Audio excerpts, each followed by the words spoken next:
Vous pensiez être accueilli de la sorte? Non, non, non, c'est surprenant. C'est de la fausse modestie, ça? Non, non, non, non, vraiment, parce qu'en fait, on est tellement dans notre course, dans la compétition, on pense qu'à ça. Alors, on sait que c'est suivi à faire. J'étais il y a 4 ans à l'arrivée de Michel Desjoyaux, donc je savais ce que c'était l'arrivée d'un Vendée Globe, la folie qui avait autour de ça, mais en fait, tant qu'on ne l'a pas vécu, entre guillemets, de l'intérieur, en tant que marin, on est surpris, et j'ai vraiment été surpris, agréablement surpris évidemment, et très touché. Il y a beaucoup d'émotions à ce moment-là. Il y a la fin de la course, donc il y a toute la pression de la course qui en quelques secondes s'arrête, vraiment une délivrance. Et après, il y a la fête du chenal.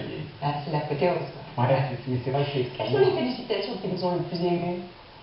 Félicitations qui m'ont le plus ému, je ne sais pas. Certainement les félicitations des autres marins. Félicitations de Michel, par exemple. Qu'est-ce qu'il vous dit quand il arrive là sur le bateau? Michel, je crois qu'il dit t'es vraiment trop fort. Un truc comme ça. T'es vraiment trop fort, et je pense qu'il était aussi très très ému parce qu'il fait partie de ce projet massif. Il s'est donné, il a mis de l'énergie aussi dans ce projet-là, et je pense qu'il était très content qu'on arrive devant, qu'on arrive déjà quelque part, que le bateau arrive jusqu'au bout, et arriver devant, je pense qu'il était très ému aussi. Vous avez été félicité par le président de la République? Ah bon, en tout cas directement jusqu'à moi. Non, mais il paraît qu'ils ont félicité à la radio et à la télé. Je ne regarde pas la radio et la télé tous les jours. Vous n'avez pas reçu? Non, non. Ils ont préféré recevoir Florence Cassès. Vous n'avez que 29 ans, votre ascension est fulgurante. Vous diriez qu'elle repose sur quoi? Du travail, évidemment, beaucoup de travail, de la passion, du travail et un peu de chance, je pense. De la passion. De la chance? Oui, il en faut, évidemment. Et pour gagner le Vendée Globe, il faut de la chance et de la réussite. C'est évident, on ne peut pas passer 70 jours sur un bateau. Évidemment, il faut bien naviguer, mais à un moment donné, il faut un peu de réussite pour que ça se passe bien. Et on ne contrôle pas, on ne maîtrise pas tout sur un bateau. Il y a des choses qui traînent dans l'eau. Alors quoi, des containers? Des containers, des billes de bois, après des algues, elles sont là, c'est chez elles, et puis après tous les mammifères marins qui, on va pas leur reprocher d'être là. Mais voilà, mais c'est des choses qu'on ne peut pas détecter, qu'on ne sait pas, et il y a eu des incidents à cause de ça. Il y a un incendie par exemple qui a touché une bouée au large du Brésil, qui était une bouée qui n'était pas éclair, qui était complètement au large. Enfin, voilà, il y a des incidents qui arrivent. C'est pas parce qu'on est mauvais marin, c'est pas parce qu'on a fait une erreur, c'est pas parce que. Mais voilà, c'est juste un petit peu de réussite qui fait que ça se passe bien, et j'ai évidemment eu de la réussite. On souffre pour son bateau? Oui, ouais. Vraiment, on souffre, on est connecté au bateau en permanence, parce qu'on est à l'écoute du bateau pour en prendre soin, pour le faire rentrer le plus vite possible et de manière la plus délicate possible, pas l'abîmer. Vous l'identifiez presque à une personne? Ouais. C'est vrai que ça dépasse le cadre de l'objet, c'est vraiment. C'est votre partenaire? C'est un partenaire, et un fidèle partenaire. Parce qu'il est là tout le temps. Nous, on va se reposer de temps en temps, alors pas souvent, mais on va se reposer de temps en temps. Lui, il se repose jamais, il avance en permanence. Vous lui parlez? Je lui parle un petit peu, ouais. Pas beaucoup, mais de temps en temps. Et voilà, on le touche un peu, on lui dit vas-y, faut tenir le coup. Je dis, on connaît la météo, on sait ce qui va se passer, on imagine un petit peu le futur, donc on peut lui dire voilà, il n'y a plus que 3-4 heures à tenir. Vas-y, tiens le coup, il n'y a plus que 3-4 heures, parce qu'il ne sait pas ce qui va se passer, donc on parle un peu comme ça. Vous êtes rentré chez vous? Oui. Ouf. Ah, ça fait du bien. Malheureusement, il y avait encore des caméras. Ah oui. Et nous notamment. Je ne peux pas vous laisser tranquille 5 minutes, enfin, pour le moment en tout cas. Alors on est allé, comment vous l'appelez? Port-la. Oui, mais non. Non, vous l'appelez autrement. Port-la. Ah ben voilà. Port-la. Donc effectivement, Port-la-Forêt, c'est dans le Finistère, c'est là où vous habitez. Et puis on vous a retrouvé donc sur place avec vos proches. Et c'est Philippe Goeppers et Anne Rossier-Blanc qui vous ont suivi. Bienvenue à Port-la-Forêt. C'est là où j'habite, c'est là où depuis quelques années, depuis 5 ans. Après un petit tour du monde, ça fait toujours plaisir de revenir ici. Et toi? Vous vous sentez comment? Là, je suis en train d'atterrir, c'est mes premières journées en Bretagne. C'est aussi étonné comment je fais un coup, je pense qu'il y a un peu d'adrénaline qui me permet de continuer à faire le coup, je pense que ça va peut-être retourner un peu dans les jours qui viennent. Et le bateau du Vendée, il est où? Le bateau de Vendée, il est encore au stade. Où? Il manque, quoi, c'est sûr. Bah, il y a quelque chose qui s'est passé pendant la course, et beaucoup dans la sensation, quelque chose de très sensitif avec le bateau, et on souffre avec lui. Ouais, quand ça tape dur et qu'on voit qu'il y a des choses qui se cassent, on souffre un peu avec lui. Est-ce que vous savez aujourd'hui pourquoi vous êtes allé? Parce qu'on a ça dans. Voilà, parce que c'est une passion, c'est un rêve, c'est quelque chose qu'on a au plus profond de nous, et ça suffit.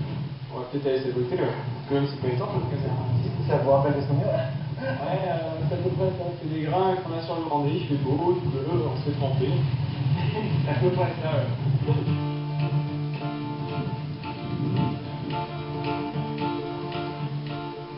Et voilà, donc là on est dans l'atelier de mer agitée. Vous faites quoi ici quand vous ne naviguez pas? Ici, le bateau massif va être démonté en partie, vérifié, et puis après on va tout de suite faire évoluer le bateau parce qu'on est en permanence en quête de performance, et c'est là que ça se passe.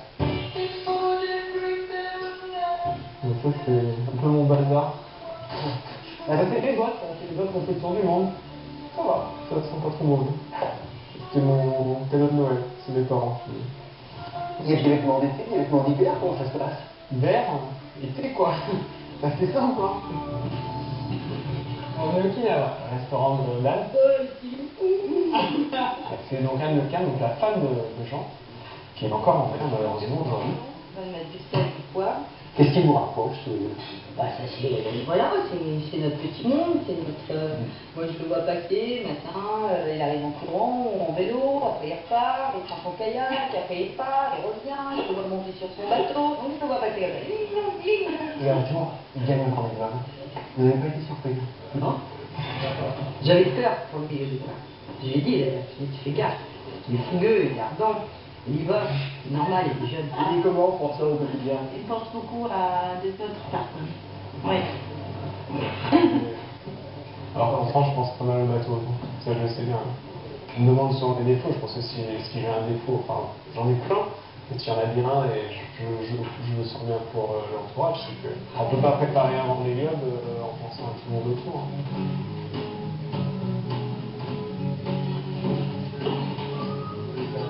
Je pense qu'il a un truc qui est rare à ce niveau d'exigence, c'est qu'il a des qualités humaines que d'autres n'ont pas. Tu fais tout le monde un thé? Bah voilà, par exemple, ça lui gêne pas d'être gentil avec tout le monde, il va falloir qu'il apprenne à dire non, qu'il ne sait pas dire non. Il ne pourra pas tout faire. Il a envie de s'occuper de sa famille, il a envie de continuer du cœur d'alcool. Ce matin, il voulait déjà retourner faire du Figaro la semaine prochaine. Vous pensez déjà repartir? Ah bah oui, c'est normal. Enfin, on vit de projet en projet, et par les sollicitations qui sont là et qui vont être là dans les semaines et mois qui viennent, on évite peut-être oublier la base de notre métier qui est de faire du bateau. C'est la base. On a vu Henriette, votre compagne. Vous avez retrouvé aussi Hugo. Oui. Il va bientôt avoir un an. Oui. Il a changé? Ah bah énormément. C'est vrai, en si peu de temps? 3 mois, c'est en même temps, ça garde sa vie pour le moment. Ça fait beaucoup, avec ce stage-là, ça bouge beaucoup. Ouais. C'est chouette de pouvoir. C'est vrai que si j'avais été avec lui en permanence, je suis également heureux d'être avec lui, mais je pense que ça on se rend encore plus compte de la chance qu'on a d'être avec sa famille, et c'est un bonheur extraordinaire. C'est pas un métier d'égoïste, parce que vous êtes quand même très autocentré. Complètement. Je pense qu'on est à la base, c'est complètement égocentrique, et j'ai déjà dit, je l'assume complètement, c'est que c'est un rêve que j'avais pour moi et rien que pour moi. J'ai pas fait le Vendée Globe pour d'autres personnes. Et en tout cas, à la base, c'est pas ce qui me motive, c'est de faire ce que j'avais au plus profond de moi.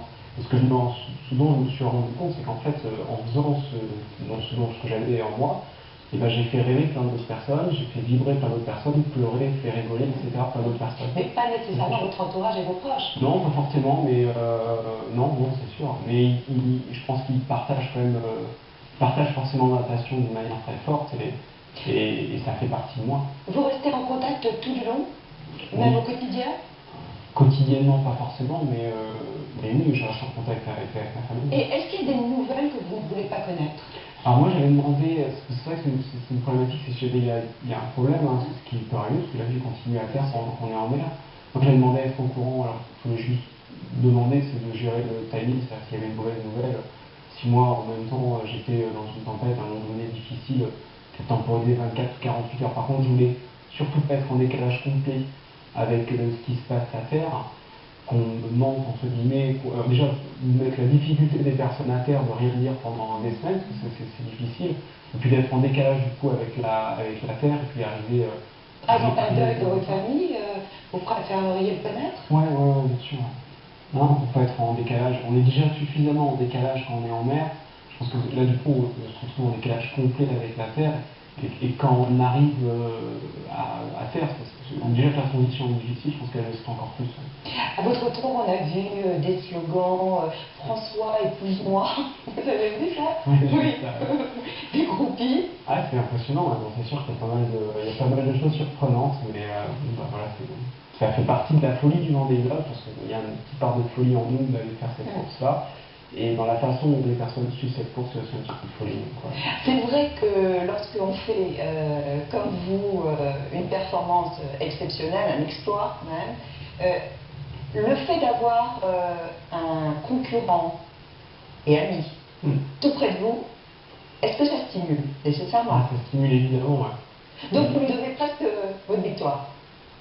Ouais, enfin en tout cas ce que j'ai vécu, je dois, parce que le Vendée Globe que j'ai vécu, et ce beau Vendée Globe que j'ai vécu, c'est grâce à Armel et à la compétition qu'on a eu tous les On deux. le reçoit, allez, on l'accueille. Il arrive par l'ascenseur. Armel de Kelash, sur le plateau de Théo Cassé. Vous ne quittez plus là, ces derniers temps là. Vous n'êtes jamais de retour, non? Retour depuis qu'on est arrivé, c'est vrai.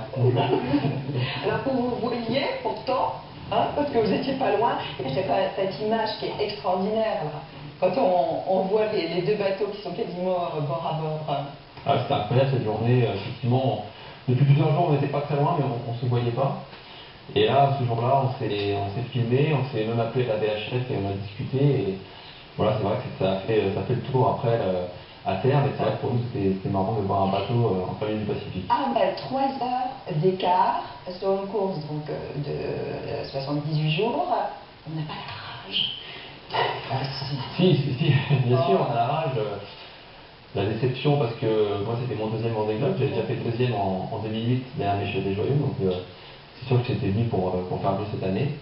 Bon voilà, François était meilleur et ça s'est joué à pas grand chose, mais c'est vrai que la bagarre a été d'une intensité tellement incroyable que finalement ça a un petit peu enlevé cette déception, et puis d'arriver à quelques heures de François, au final, la fête était aussi là pour moi, donc j'étais très content. Sur la mer, c'est un concurrent, c'est un ami? Ça reste un ami? C'est un concurrent, voilà, bien sûr, un adversaire. À terre, on se côtoie, on va manger ensemble. Mais sur l'eau, pour moi, c'est un peu la guerre, entre guillemets. Il n'y a pas de copinage. Si jamais il y a un problème de sécurité, bien sûr, là, on sera à l'écoute et on fera tout ce qu'il faut. Mais par contre, pendant la course, c'était la bagarre. C'était une bagarre intense, sans mauvaise intention. C'était vraiment, c'était en toute... en étant respectueux de l'adversaire, mais voilà, il fallait être devant et C'est pas la guerre,